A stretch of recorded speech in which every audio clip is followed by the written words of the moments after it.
You're finally here. You've finally arrived. You've at last found the one place which holds the answers to the questions of the ages. You're excited. Your heart palpitates. Is it real? Can it be true? You're understandably hesitant, yet determinedly hopeful. That is good. Your faith in such matters will be rewarded. You'll not find pat and cliched answers here. No! Here is a place of clarity, of definition, of explanation, of truth. Here combines science and religion, removes tradition and replaces it with fact. Here the universe is holographic, yet tangible, ethereal, yet substantive. Here is a place where time is understood as atemporal. Here there is harmony amidst chaos.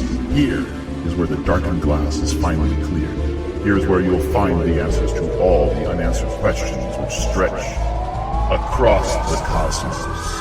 And you are across the cosmos for the next hour.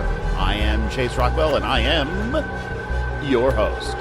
I am joined once again in studio by my co-hosts, Mark Wilson, Lou Rodgers. Last time we were discussing religious relics. What are they? Why are they so important to us? Why do we spend so much time, money, and effort to locate these relics? And then once located, why do we give them such places of import in our lives? What is it about a skull from 1,000 years ago, supposedly of some historical, biblical figure, which captures our attention so? Why would people flock to see this head of John the Baptist, even if it actually was John the Baptist? So let us continue as we go down this particular line of reasoning with respect to, well, essentially what's happened with the church, the Christian church, in recent days. There was a recent article, research that was done that said that there are fewer Christians today than there have been.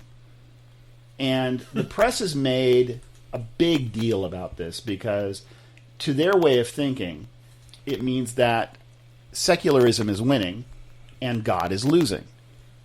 People are smartening up. We're not believing in God anymore. And I found that interesting because I don't see it that way at all. And yet, how do you do it? How do you answer that?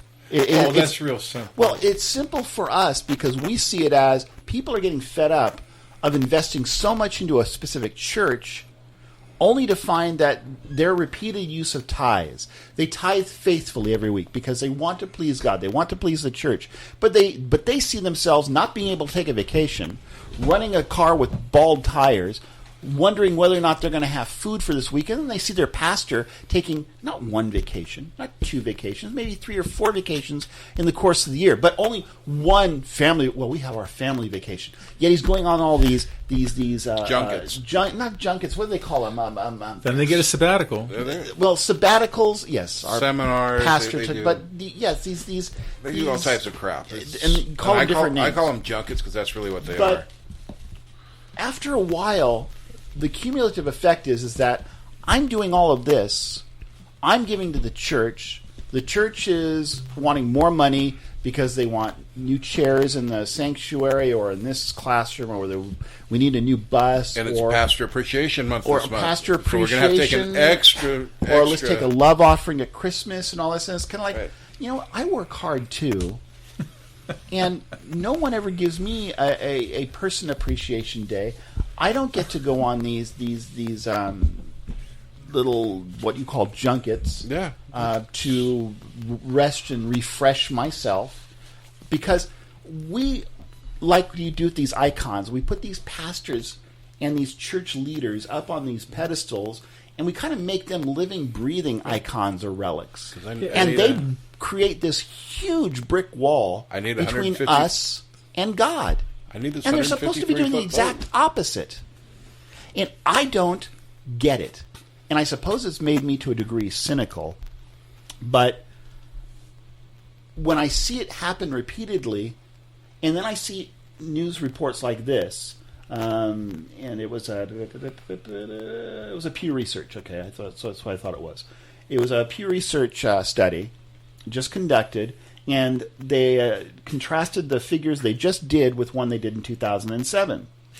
And They're talking about attendance at church, right? they're talking about attendance in church. That's real simple.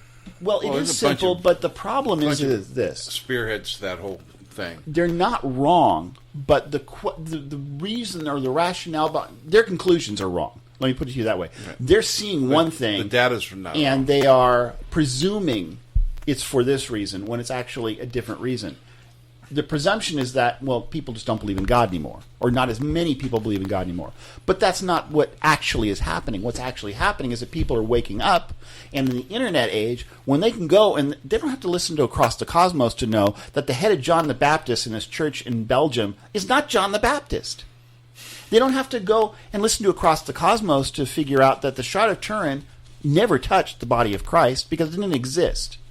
They don't have to listen to Across the Cosmos, although you probably should, to find out that, yeah, as much as Erasmus of Rotterdam back in the 16th century knew that this cross of Christ, there's so friggin' many pieces of it, you could fill the cargo hold of a ship, and yet Christ was able to carry all of that on his shoulders, Yeah. up to Golgotha. Well, he was God, so he could do anything. And that was their thing. Or he could just increase the fragments at his good pleasure. Yeah. They Made them understood grow. the absurdity of it, or at least Erasmus understood the absurdity of it then. And it's the same today, yet we ignore it, and we'll continue to tithe faithfully, even if we've got to eat beans for the month. And our pastor will get the new car, get the new house, get the best clothes, go on this junket, go on that vacation. Get that 30. They will. Somebody's got a hammer here. Well, it is a hammer because Get here's that the deal. G36 Gulfstream. When you have even a little church, when you I have know. a little church that has a membership of 300, let's say, and you've got 3 pastors, paid pastors on staff, something is wrong. Something is wrong. At the Circle It is K. fraud. It is abuse. It is a slap in the face to anyone who believes in God because they're giving their money earnestly, and it is being abused. Everybody. And that places this wall between them and God Almighty. Because here's what's happening, and this is what this Pew Research conclusion, to my understanding, highlights, is that they're waking up to it, and they're no longer going to put up with this garbage. But where else do they go?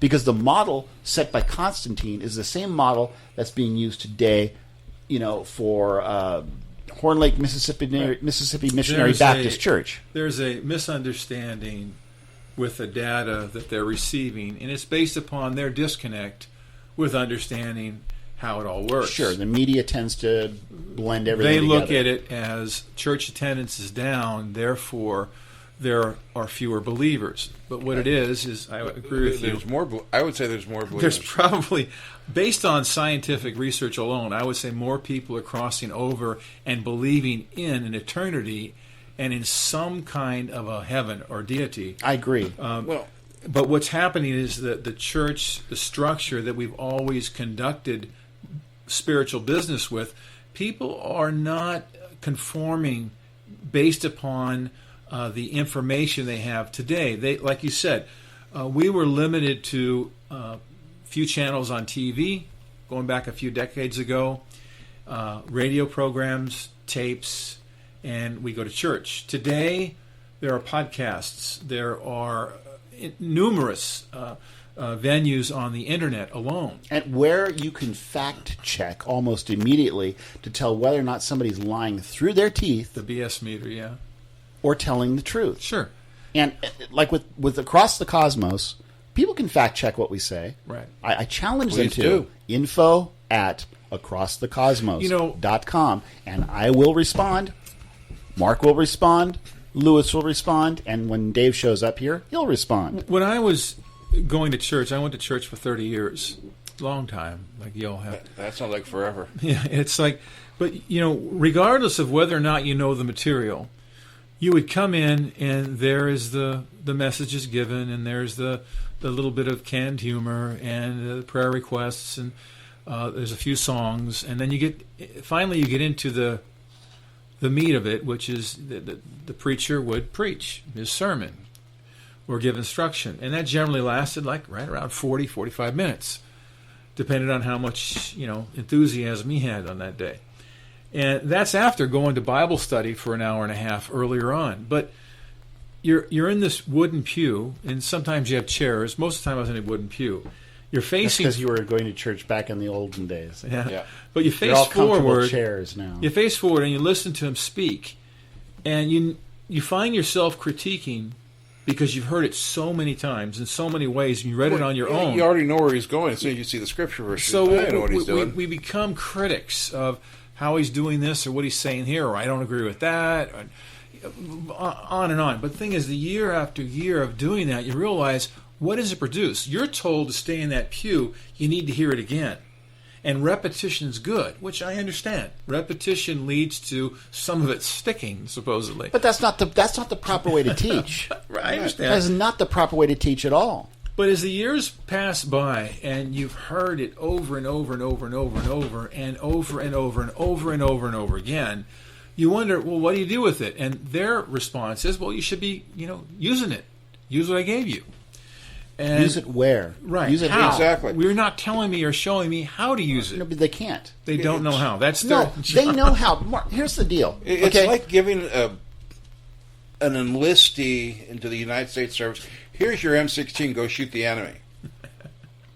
Well, how do I just go do it? There's no instruction in how the gun operates. Yes and no. I would go with it to this end. They don't give you any ammo, and they don't point out where the enemy actually is. And this is the reason why. When you have a pastoral structure, and this is why I mentioned the 3 pastors with a congregation of 300. Why do you need that many pastors on paid staff?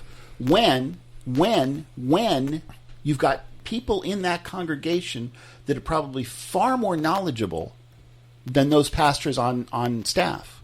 But they have their jobs. They have their jobs, exactly. But here's the deal. When you've got a congregation and their sole job is to fill up the pews once a week on Sunday, pay their damn tithes, and then get the hell out. Well, here's another... what are you doing? What are you actually doing? When we ask people today... You're paying 10% of your tithe, or 10% of your income, supposedly, if you're a good Christian, to watch maybe a 1-hour show a week. Who does it? For any of you people who have Netflix, okay, you pay that much money to watch Netflix on a monthly basis. Well, you're told that it's something that God wants, and if you do it, He'll honor you by blessing you with more. That's the impetus.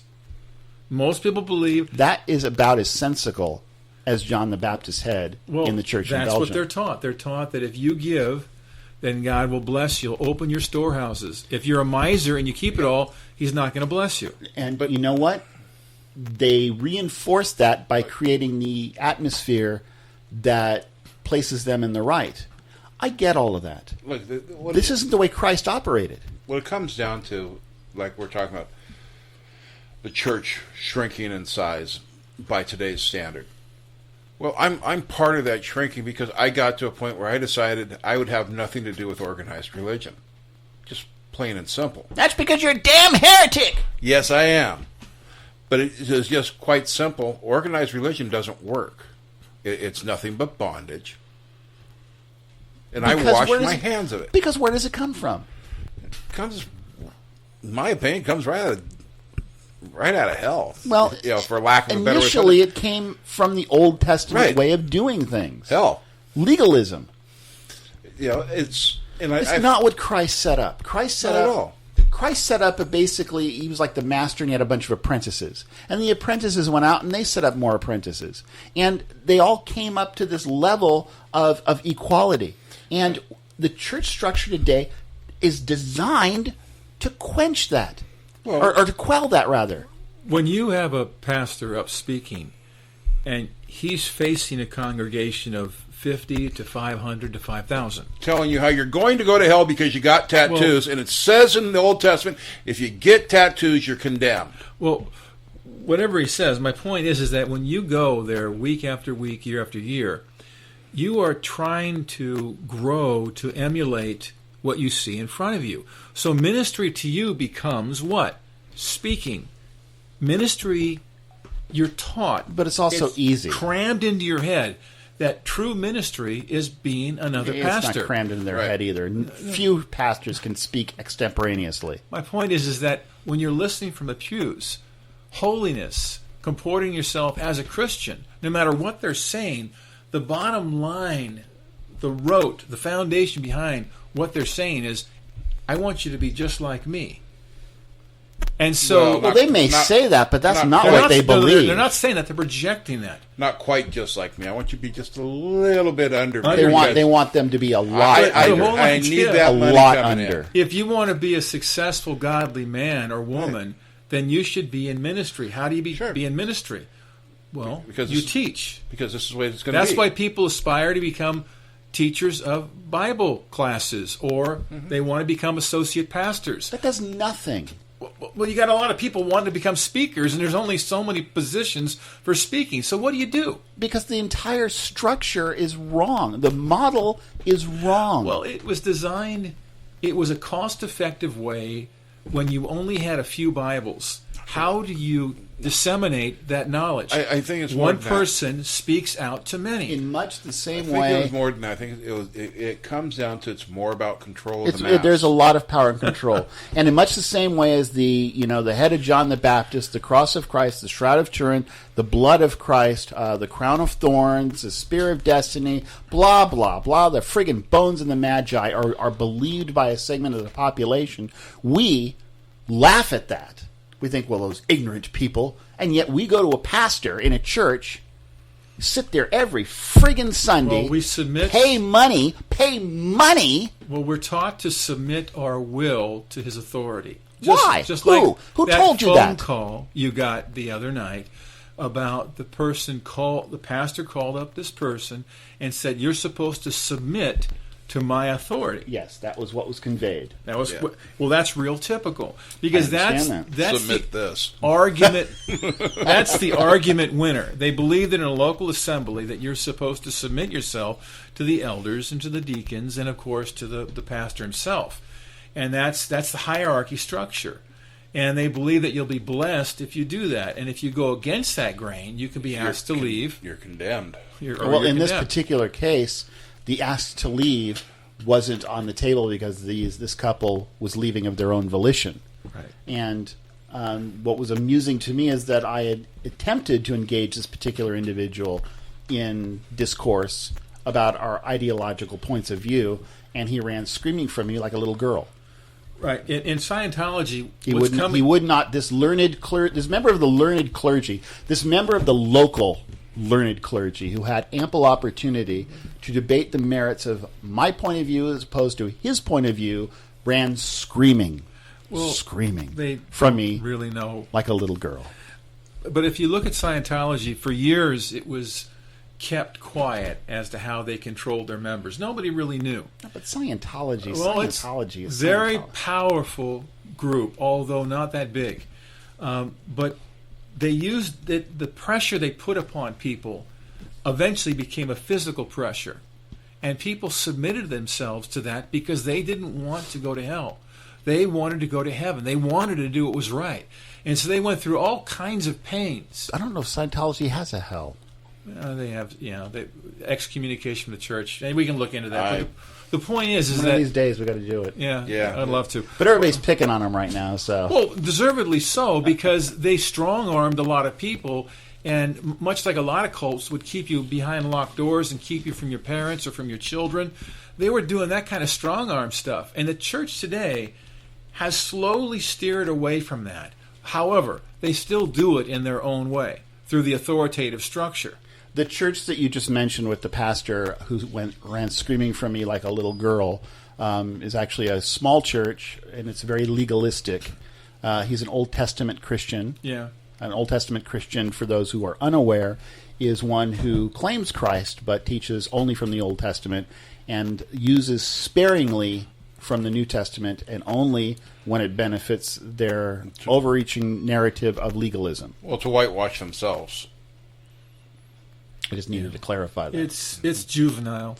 It is juvenile, but no more so than, again, the head of John the Baptist, pieces of the cross of Christ, the Crown of Thorns, and all the stuff that Zionist movement was is long, juvenile. long gone. Oh, and for those of you wondering, I do have parts of the bat that Babe Ruth hit his home run record on. Just send me $14.95 and I'll be glad to send you a strip. Imagine if you will,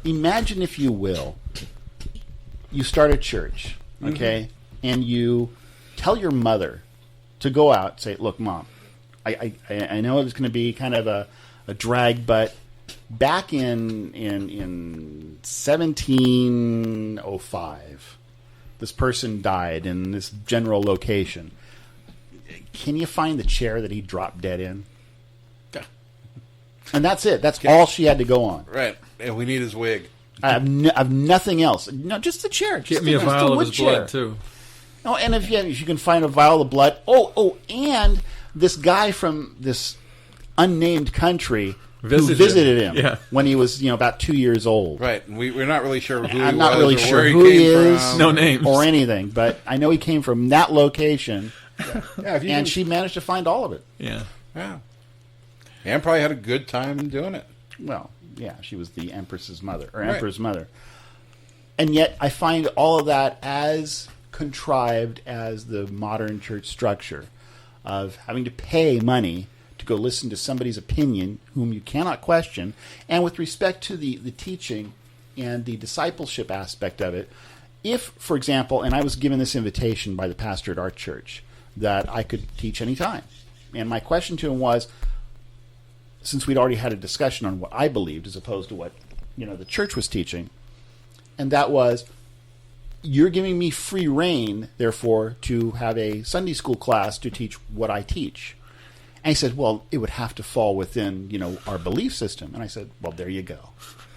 So, in other words, I can't teach what I know to be true, even though, and he and I had a long discussion, and we essentially ended up where he conceded that I seem to know more about the subject than he does, but this is what he believes, and this is what he's going to stay with. So even though he couldn't necessarily defend his position, he could not answer some of the questions You're still wrong. with me, I was still wrong, and I could not teach that. I think we've all three of us have ran into And that when I situation. went into the cell groups, because a lot of churches today have what are called cell groups or home groups, and he had encouraged me to start my own cell group, and I said, well, I could, except that I'm constrained in what I can teach, and that it has to be an extension of whatever it is you taught on Sunday. I said, why would I want to do that? If I fundamentally disagree with most of your premises, why would I want to continue that except to teach the opposite? And so we were at this loggerheads. Well, the message, I think the most powerful message that a person can teach another person is to love one another. That sounds so basic and so sappy. No, it doesn't. It is. I think it is the most powerful message we can possibly teach. Very much so. Is to love one another. One of the purposes of this podcast was that, and I'd mentioned this before, is that all of us, and Dave included, even though he's not here today, because he's taking care of family business, is that we'd all been stripped of our voices within the church bodies that we were once members of. The church bodies had no place for us because we either saw things that were being done, in our opinion, incorrectly, Or we were from Satan. or were limiting. Well, no, I don't even want to get into that. It's essentially what it comes down to is that came down to both of us being you called that. have. I've been called a heretic many, many times, and by people within my own church. Although my pastor never came out and called me a heretic, we did discuss the etymology of the term and found out that he believed it to be one thing, and I understood it to be something else, and so I had to give him the proper definition of the term, which had been misapplied and misunderstood. That's typical. That is typical. It's always atypical. So, They mean it for evil. well, and if you are bucking their particular system, it is evil Sure. to them. Yeah. That doesn't make it wrong. Right. A guy trying to knock the glass house down. But yeah, when you come in and you're trying to look, what we should be replacing the present church structure with today is something so unlike what they've got. no church pastor is going to go for it. No church No. organization is going to go for it, because literally, I believe they ought to sell all the buildings. They go away. Just sell them. Just get rid of them. And that you really shouldn't be earning your living as a pastor per se. I agree. I don't think you need to. You need to be more involved, more intimate. We are supposed to be a family. And so you don't need this bunkered situation. When John had his vision of the apocalypse, and the angel took issue with the 7 churches in Asia Minor, is because they weren't doing their job as Christians. They were allowing the churches elsewhere to suffer. They had their stuff, and these other people, these other Christians over here, were suffering, even though these 7 churches had resources, Right. abilities. And this is a recurring theme. Paul talks a little bit about it in Corinthians as well. And for some reason or another, today we seem to stake out a little plot of real estate. It's ours, and we don't want to share it with anybody. And I don't see how that is congruent to the Christian message. Now, does it mean we're going to be taken advantage of? Yeah.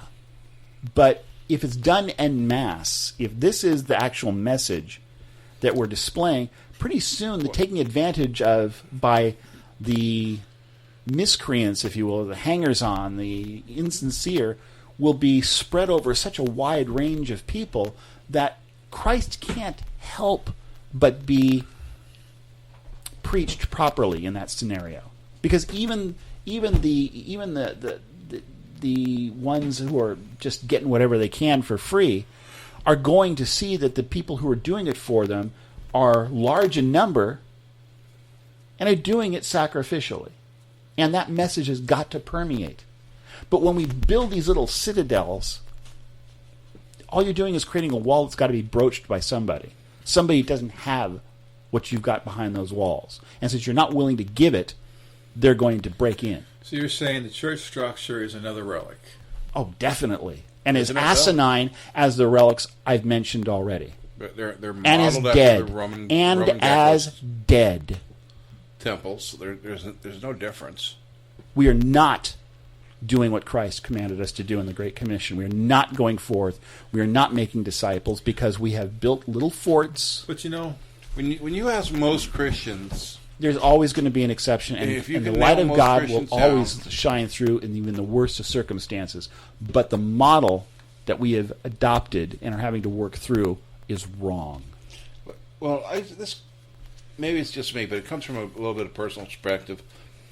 When you ask most Christians, what is it that proves you're a Christian? The first thing they're going to tell you is they go to church every Sunday. Like that's a prerequisite for being a Christian. It is a prerequisite for being a Christian in today's society. Yeah, if you have a church that you need to And sustain. if you are a pastor of a church, you are going to do nothing if not buttress and support and Right. promulgate that claim, Right, because and you that's need- your livelihood. although I see the problem and the actual friction in the church structure, by and large, I see the beauty in it too, in that I remember as a 17-year-old young man going up to a very legalistic church and understanding for the first time in my life grace. I was taught grace, the grace of God. I was saved. I never heard that before. And I was baptized. I used to be a Catholic, then a Seventh-day Adventist through my parents, and but I was on my own accord, willfully. The idea of Anabaptists that Martin Luther hated so much were those that they believed that you were baptized when you understood, as opposed to being baptized as a baby. I was baptized as a baby through the Catholic Church, but I later on understood and willfully submitted my life to Jesus. But I learned that in a local assembly. So I see the power and the beauty of the local assembly. But as we grow, we learn that it's not completely adequate. When you have people saying, I get up in the morning on Sunday morning so I can pray, and and go to Sunday school and teach Sunday school and go to the church service and be the usher and walk back and forth, and I'm doing this for God. Mm-hmm.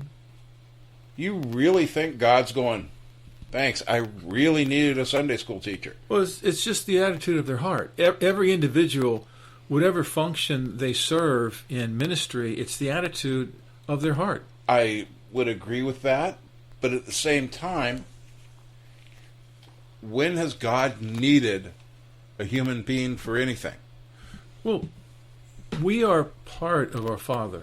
We are called sons. And yet to ascribe the word daughters into that text as well. But there was nothing we could ever do without him. He's not dependent on us for anything. Right. Well, this whole experience as a human being is for us. This whole experience of your life, every individual life, it's for them. They don't realize that it is diagrammed and set aside. Their life is set apart for the purpose of their maturity. Right, so that they can spiritually grow. Mm-hmm. So the church, although it's not as it should be, if you go back into the times of where we split off in the early Reformation, in the protest movement, and then split off into the Puritan movement, it was far more harsh and aggressive, far more controlling in those days. It followed the societal norms, right?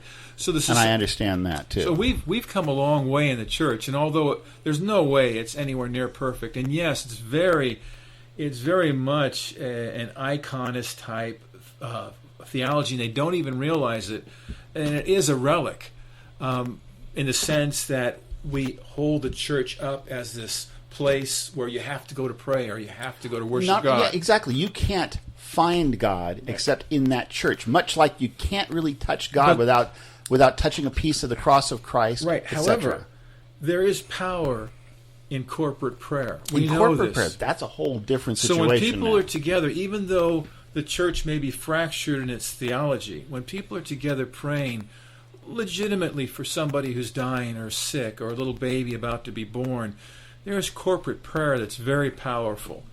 So although we can all point the finger at the wrongs within the church or the pastors that even unknowingly abuse it because they think that is their role. Well, they're doing what they've been taught. How do you possibly unknowingly engage in this over a length of time when you're taking repeated vacations and sabbaticals, and you get to go on these little paid for by the church junkets for refreshing? I need to renew my spirit. They're ignorant so that I can do my job. And it's not that there are people in your congregation who are struggling just to get there. They have no car. It's ignorance. It's ignorance. It's selfishness. Yes, it's selfishness. It is self-absorbing. It and is ignorance narcissism. Have a tendency to be good bedfellows. Then they shouldn't be pastors. Well, there's a lot of good they have done. Does a pastor need to make $100,000 Manson did good. $100,000 a year? Manson helped the Beach Boys write a song. Does that excuse him for everything else he did? No, because their message is about Jesus. Some of their message is about Jesus. Right. It's just that they are very fleshly, and they don't realize it. They don't realize how much they conform to this world. When someone has been confronted with the truth and then retreats back into the tradition of what they've been taught because it's safer, without examining that truth, lot safer. The onus is therefore upon them forevermore. Yeah. They have no excuse. Ignorance is gone at that point. We're all in the same boat, though. Ignorance is removed from the equation at that point. Okay, because they have now made a choice. But I can't condemn the pastor who's taking the vacations and abusing that role, even though he thinks he can justify it. They always justify it. But I have to look at my own life, and am I doing the best I can with each and every day I have? That's where I stand. My barometer has to look inward and say, am I doing the best I can with each and every day? Do I wake up honoring my Father and loving others? Do I go to sleep with that on my mind? And during the day, do I exercise that at the best of my abilities? When one's livelihood is dependent upon the generosity, I'm going to put it that way for the moment, of others, and they abuse that generosity, that is a huge betrayal and a violation. A pastor gets paid out of the tithes of his congregation, and it is supposed to be, to a sense, a reciprocal situation. We pay tithes. We're supposed to be properly shepherded. Do you know where they get the order of that? I know, from the Old Testament. And the legal nature of that contract? Two places. One is they point to the Levitical line, who got the first fruits of all the fats, yes, and all the meats that were sacrificed. And then they go to a verse that talks about animals. You don't muzzle an ox while it's threshing. And those are the justifiers for basically charging for service. Right. Well, They're saying that they are given their life to ministry. And Paul said, "You know what, guys? I had to go make tents." Right. So today we've created a monster based upon those verses. There's no doubt. So we have people that are anywhere from well off. There's a lot of poor pastors. There are, but you notice they don't stay in those positions for very Right. long. They move on because they're not stupid. And there's a lot of very well off pastors. You Extremely get yourself in a little tiny poor church. Typically, they're not going to park there for too terribly long, unless they're either terribly devoted to it, Right. or they just don't have any other means of getting out. But in this day and age, no. Somebody who's spent the money to go through seminary is going to find a church body they believe is worthy of their expertise. When you get tax-free money, and you get a place to live for free, and you get a car for free, and you get to eat wherever you want for free, and you get offerings every so often, and you get all kinds of perks, you don't want to step away from that. You have electrical problems, you call up the electrician in your Some church years and ago- invite him over for coffee and then start complaining. Oh, you'll take care of that for free, won't you? Some years ago, when I considered seriously becoming a pastor, I was doing searches for churches in different denominations. Searches for churches. That's Searches right. for churches. That should be a ministry. It kind of is, because there's a lot of little tiny churches out there that can't afford to pay the pastor, or can pay them only very little, Unless who are just dying for somebody. They don't have you anybody. get a charismatic character in there who can triple or quadruple the base. Even in that respect, and some of them do, but for the most part, there are just so many of these little churches just searching for somebody. Mm-hmm. But they're in poor communities or rural communities with not a lot of people there, and they're hurting because nobody wants to go there. Yeah, they might tithe in corn. And it kind of takes the whole GMO notion corn? of I'm doing this for God and crumples it up and throws it away.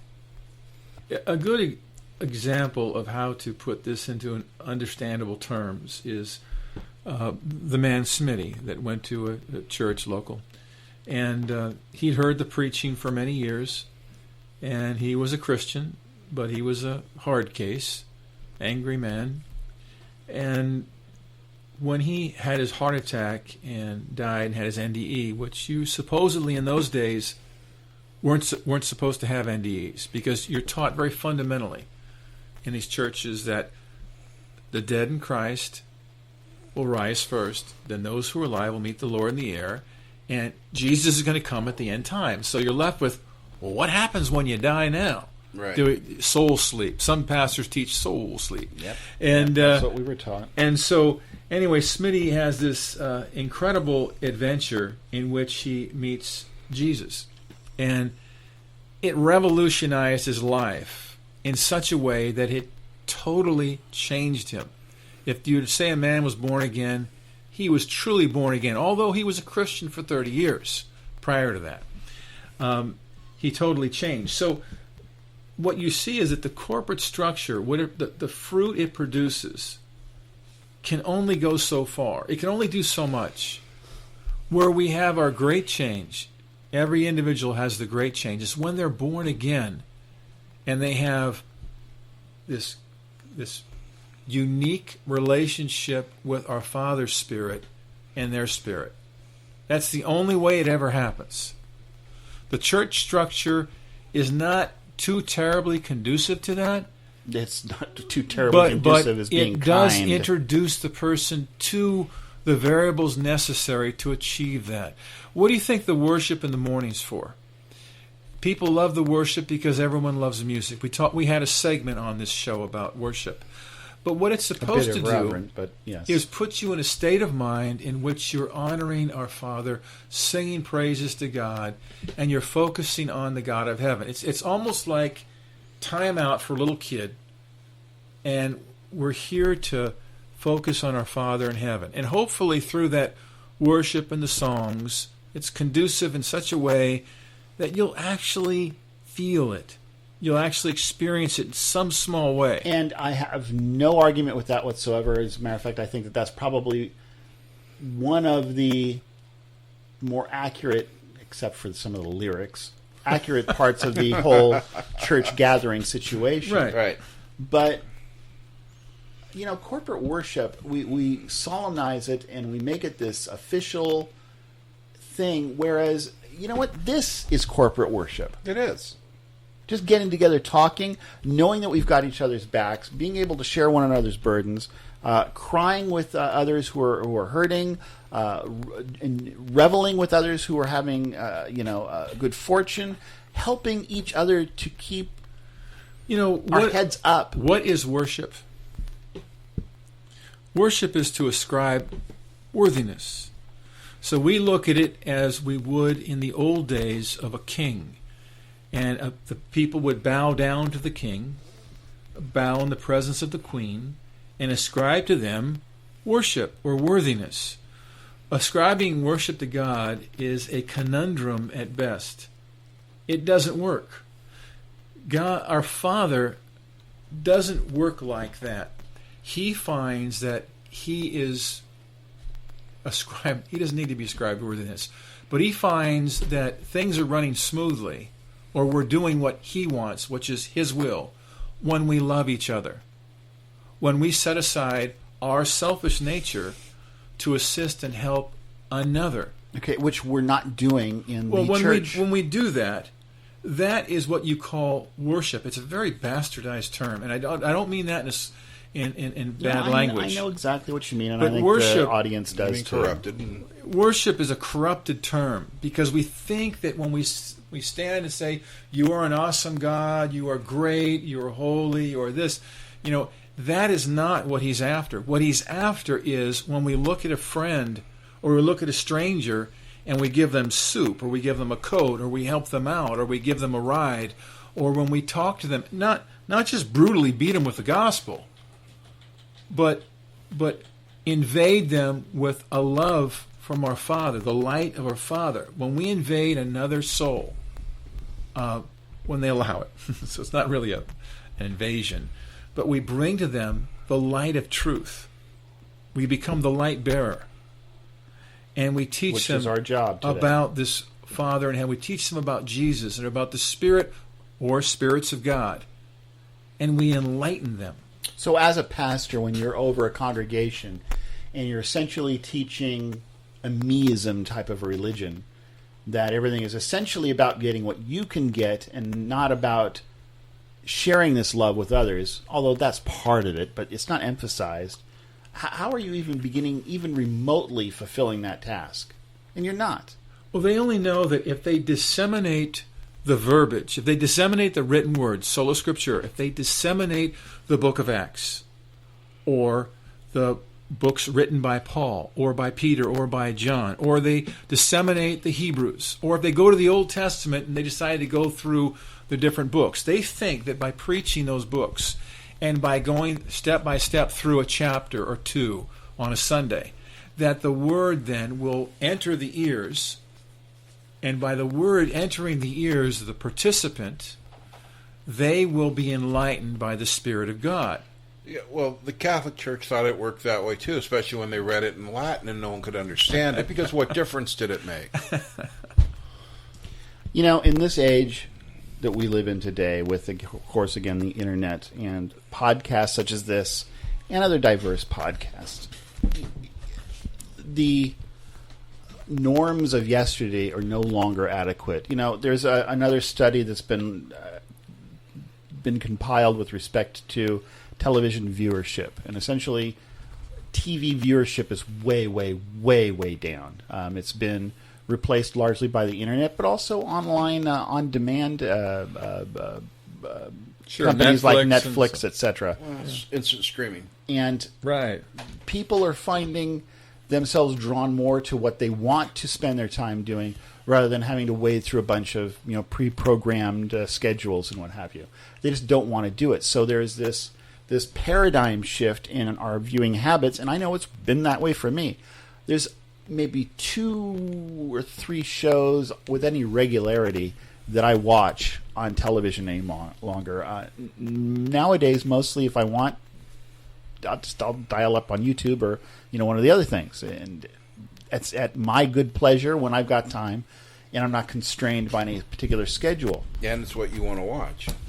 That's called selfishness. It's called, I suppose, if you would, an evolution in how we approach things.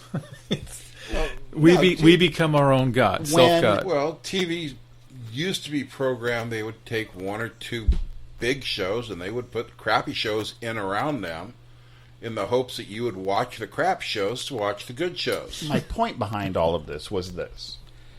As our habits have changed, you either keep up with the changes or you die. Mm-hmm. David Letterman retired on May 20th, was his last show. And it's actually the day that the show we're doing right now is being taped, because it's May 20th, but you're not going to hear it for a while. One of the things that he said was that he felt like, what did he say? See, I knew this was going to happen. He made a great comment, but essentially it was that he was raised in a different world. That things are different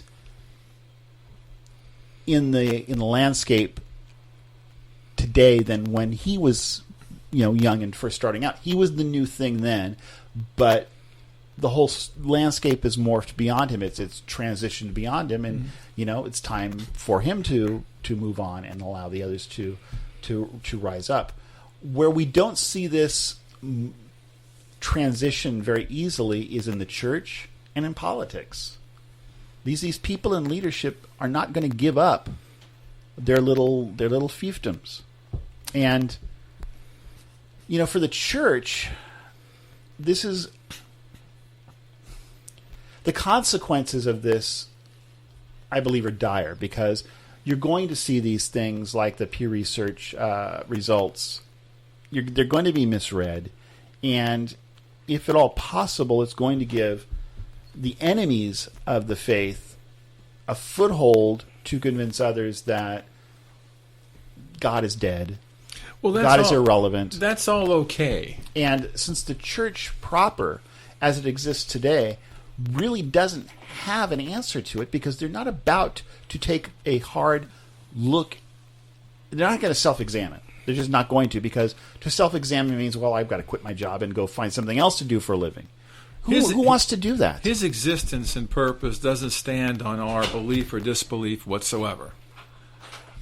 I'll say this about God. That. That's not. This isn't from a God perspective. It's from a human perspective. But I have to speak because we are the light. We are called the children of God, the Ben Elohim. It says the whole creation groans like a woman in childbirth, eagerly anticipating the adoption of the sons, or the revealing of the Ben Elohim, the sons of God, which are those that believe. That's us. And so our perspective has to be his perspective. What does, quote, God think? That's the difference between a believer and a non-believer, is we know what our Father thinks.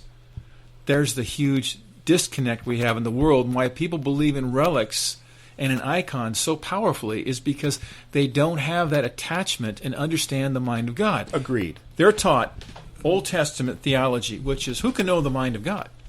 Well, heaven is my we throne, know God hates facts, and earth is my footstool. Who are you, O man? Yes. And he says, I put the different constellations here and there and so forth. Science laughs at that. But he says, where were you when I put these particular constellations in their groupings? So we see God as this way out there. You can never know who he really is or what he really thinks. And our only lens is through Old Testament structure, which the church is mostly made up of. But the difference is the only way you can be a light to the world in darkness. And the reason Jesus came into a world in darkness, even though they had the Old Covenant and the Old Covenant scrolls, he came into the world that was absolutely dark because there was no relationship with who we would call the Most High, whose name is not God. We're to know him as Father, or like you said, the Indians call him Grandfather. Right. It's a relational causality between us. But okay, and what does he think about all this? Well, I don't. From a God perspective, what he thinks about all this is he's watching his children scramble around doing what they can to get to know him better. And it's a growth process, it's a maturing process, so there's far more grace from God towards us than we're willing to give ourselves or one another. And I get that. As far as honoring God, we're not honoring God by continuing to perpetrate a fraud. And the modern structure of the church is a fraud. It was conceived as a fraud, and it remains a fraud. But we can't change that. We can. It just doesn't. Singularly, probably not. We can get bitter and we can get angry. No, we can advertise the fact that there's a fraud being perpetrated. I didn't look at this Pew Research, these Pew results, and think, "Oh, that's terrible," like most Christians did. And Christians all over the net are just decrying the fact that Pew got their figures wrong, or that they're ginned up, or they didn't, fill in the blank. Anything to defend the present status quo with respect to church. I saw it as that while the figures are probably correct, the conclusions they've drawn are in error because that's not exactly what's going on, as I've already covered. Now, the challenge is here. There is a prime opportunity. A prime opportunity which most people will squander. And I have given a lot of thought to this because what I see here is a paradigm shift. Right on the cusp. You've got these younger kids who have grown up in the internet age, information at their fingertips unlike anything. You and I probably remember, all three of us probably remember going and having to slog it out at a library. Oh, yeah. Oh, yeah. Putting together final papers or projects or what have you. But they don't do that today. As a quick interjection. Weeks and weeks of prep. People today don't understand the power of Google. You just simply, any kind of a term you can think of, you don't really know how to ask the question. But you want to know about King Henry VIII. Yeah. You can spell it wrong.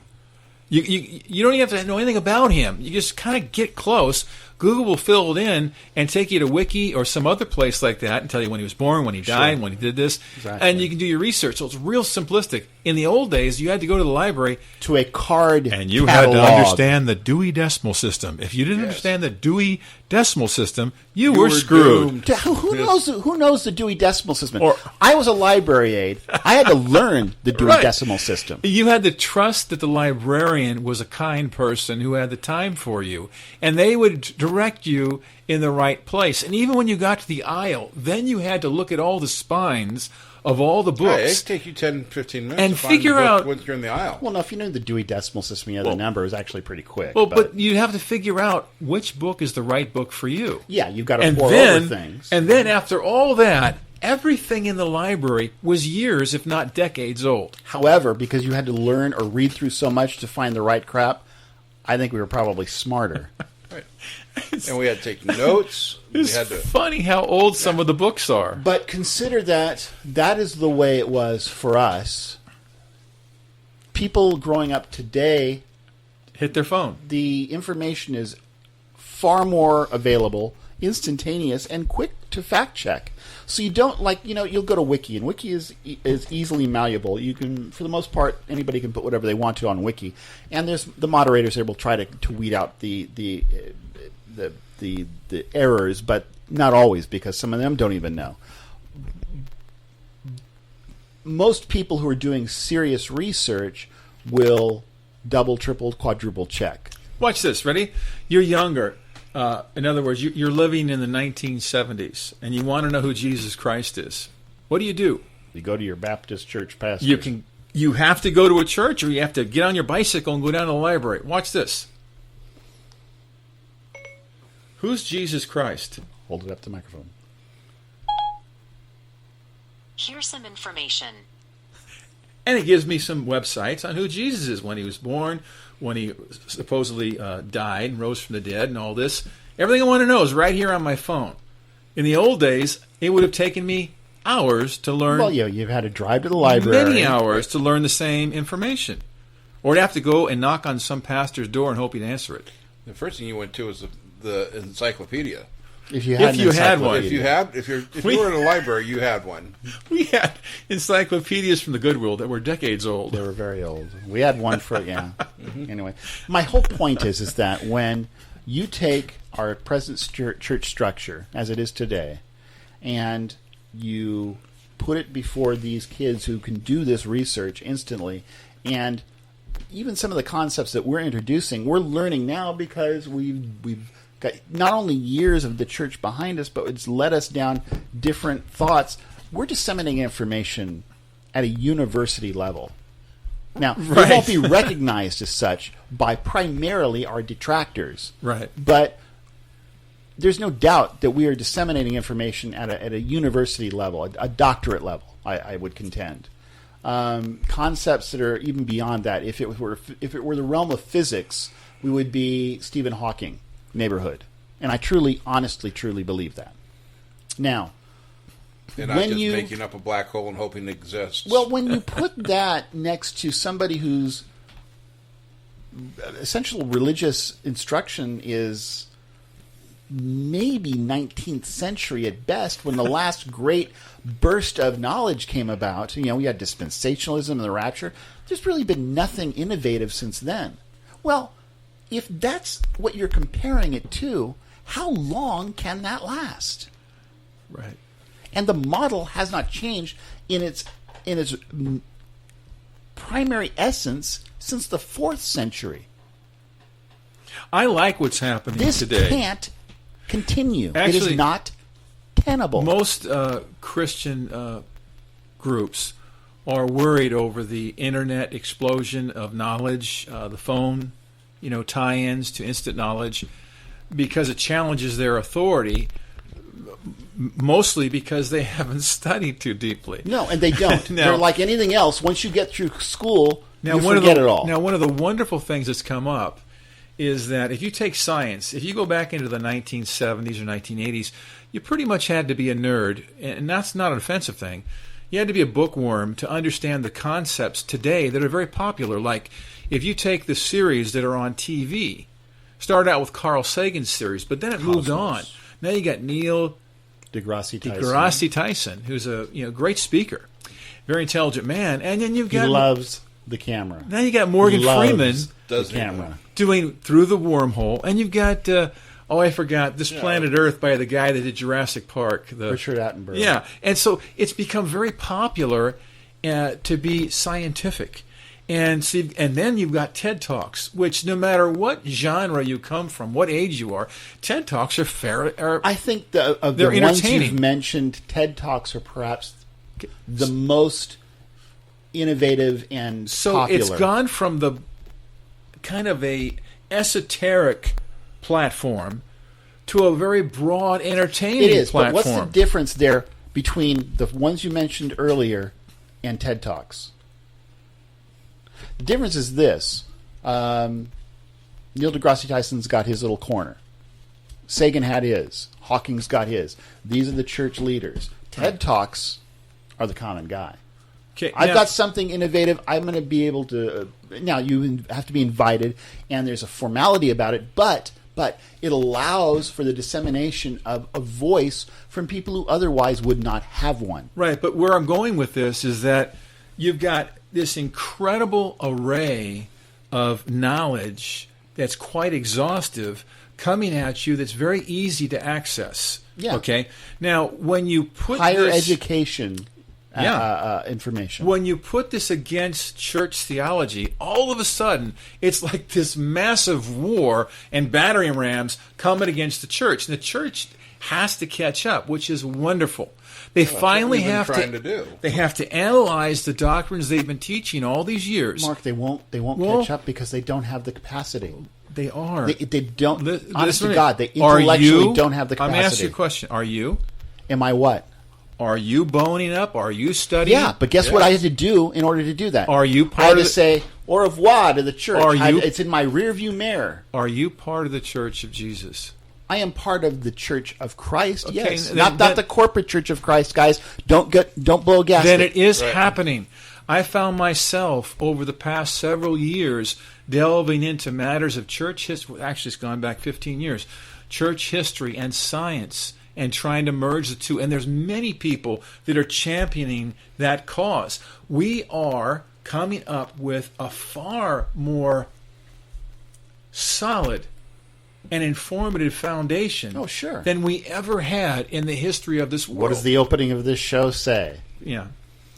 Something about leaving tradition behind and merging science and religion. You have to. So along those lines. Fact, yeah, I so it's a very good thing that's happening. In order to stand up against the TED Talks or against the Morgan Freeman through the wormhole, it is causing and forcing Christians to understand and educate themselves in the disciplines of physics and quantum physics. Some, a few Christians. The aforementioned pastor the majority of them are still sticking their head in the ground. Yes, definitely. Putting their hands over their ears, screaming, la, la, la, la, I can't hear you. Yeah, you're right. Or you are Satan. But however, when you go down these venues and these disciplines of science, it's like a huge doorway opens and you understand, even on a far more firm basis, who Jesus is, who our Father is, and how he does things in this realm. All of a sudden, it's opened up to you the keys of how life works. If you're willing to let go of the staid old traditions, yes, but it comes at a cost. Okay? Yeah, we're not in official churches anymore. Official, I quote can unquote. I can say the power of loving others, the power of doing good to others, is far more important by that which I know via the accessing of science in conjunction with the Word of God than it ever has been before in my life. I understand our Father far better today by understanding quantum physics. I know and you how had he to works. leave the corporate traditional Orthodox church structure Yes, to get there. Because they were what? Because the moment you mention Planck's length, they just right. But I over. still love them desperately, and I do everything I can to be kind to them and share with Don't them. construe my irritation towards the church with hatred. I don't hate them. It's a fearsome. I am beyond irritated with them, but I don't hate them. When a child, I hold them. I look at them almost with, I don't know what's the word, pity. Why? And irritate, because a lot of this ignorance is self-induced. It's self-induced and it's self-afflicted. Look, the pastor who ran screaming from me like a little girl because he did not. What happened? What started with it was this. He used a quote out of, I think it was Matthew. I don't remember, and it was to prove some point opposite of what I was contending in this posting that I had made, and it doesn't matter. Anyway, he misused and misinterpreted the quote. He just used one verse out of a much longer part of the verse, and I recognized the verse and what he was trying to do. And I knew that if he'd have gone a verse ahead and a verse afterwards, just a little bit more, that it would have completely connoted a different understanding. So that's what I did. I went to his verse. I said, look, I understand this, blah, blah, blah. I gave him the whole verse in context. And this was on Facebook for all of you who are interested in what medium we were using. And he deleted his comment and deleted the... Because he looked foolish. And accused me of trying to basically make him look foolish and slander a minister of the Lord, and that wasn't what was going on at all. He was making an assertion which was contrary to what I believed was the truth. I was using Scripture to buttress my point of view. He, like Satan did with Christ in the desert, misused Scripture to try to buttress his point. Now, this is critical, especially in this day and age. We have people checking the internet. But he's got a church, and I don't. This. More so today, understanding quantum physics has led me to a conclusion that was already in the Bible. I planted, Apollos watered, but it's God who gives the growth. The Holy Spirit, or as Dave would say, the increase. Gives the increase. It is no man comes to God unless the Spirit draws him. These were all old verses that we hung on to and believed. Especially if you're a But Calvinist. now we can understand them so much better, and I'm very firm in this. For instance, we think that we're enlightened because we are somehow superior. No. Every generation has thought they were speak enlightened. for yourself. No. The only reason I know what I know is because of my spirit communing with my Father's Spirit, and He's teaching me all along. But that doesn't work if you're a wretched creation, and God would just as soon and so when we look at throw that, you into the gutter. We than look at you. that pastor that's afraid, or he's sticking stubbornly to old theology. It's simply that his relationship with his Father is stunted. It's at a loggerhead, Yes, and he doesn't know it. He's reached the zenith of his growth at present, and he's terrified of the unknown. Because it's through Exactly. flesh. Reached It's a through plateau. his own works. Yeah. When we comprehend that it's the Spirit of God working in conjunction with our spirit that leads us into truth, all of a sudden lights kick on. So it's not anything to do with me. It really isn't. If it wasn't for Him enlightening me, I wouldn't know what I know. Yes, I have to do the study. You have to do the study, but you also have to, as You have to be willing. another good Dave word is, you have to yield. You have to be willing. And you have to understand. I can put my yield if you're sound gonna- effect back in here now. You know, I can only speak for myself. I had to be willing to throw away everything that I was taught and just trash it all and start new. Rebuild the motor. Yeah, because what we were taught did not work in the story. When you were doing home inspections way back when, termite inspections, and you came across this house up in the San Bruno Mountains or something that was like built on redwood posts or stumps. Yeah. What did you suggest to do with the house? Now they wanted it repaired. What did you suggest to do? Remove and replace house, paint with one coat of white There primer. you go. Okay, it was just Remove the whole thing. Sometimes that's all you can do. It's just so destroyed. There's nothing you can do but just remove it. And with a lot of what's going on with this church structure at present, it's too rotted. It was built It's okay. on redwood posts if- that have since been termite infested, fungus infested. The things go on. There's nothing you can do really to save it. Just tear it down and start over. If you had a car that was like today's American Judeo-Christian church and you were having a problem with it, It would be a Yugo. I would tell you, if you want to fix it, go down to the parts store, buy a new radiator cap, open up the hood of the car, drive it away, and drive a new car underneath the radiator cap, and you'll be okay. Because what we have today is just flat out broken. It doesn't work. This is an interesting conversation. It fortunately went into the direction that I wanted it to go, which was to tie into relics and icons with where we are as the church today. And obviously, my opinion is that both are dead, both are old, both are outmoded, both need to refocus themselves, or refocus the church needs to be refocused on Christ instead of looking at these dead objects. Okay, well, that is it for this week. So for Mark Wilson. And Lou Rodgers. I am Chase Rockwell saying so long until the next time you find yourself across the cosmos.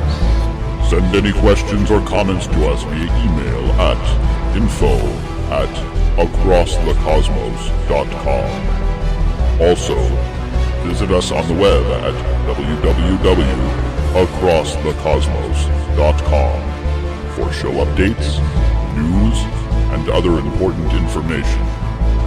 No part of this podcast may be used without the express written permission from the staff of Across the Cosmos. Across the Cosmos is a production of Omite Corporation. Copyright 2015.